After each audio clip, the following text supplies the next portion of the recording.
Kelina kana bila avril kalo tile 19 na n'an b'a fɔ olu ma Beliw ni sodenw funteni kalo fɔlɔ denw Beliw nin dɔgɔkun in kɔnɔna na hakilisigiw olu bɛ aw ye hali n'a sɔrɔla dontaw olu fanga ka dɔgɔ ka ɲɛsin aw ma nka hakilisigi bɛ aw ye nin dɔgɔkun in kɔnɔna na kamasɔrɔ aw bɛna dɔgɔkun daminɛ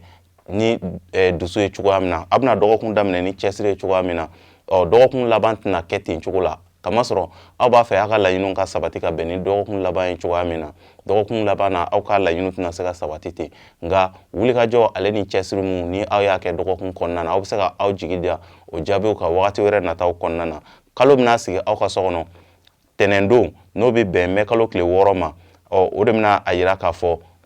aw ka ko bɛna daminɛ ni cɛsiri ale ni wulikajɔw ye nka fɛn min bɛ tali kɛ sumayawale kan olu b'aw ka ko la nin dɔgɔkun in bɛɛ lajɛlen kɔnɔ halisa Mercure ale min bɛ kuma ni hakili ye ale sigilen don aw ka so kɔnɔ nin dɔgɔkun in kɔnɔna na o b'a yira k'a fɔ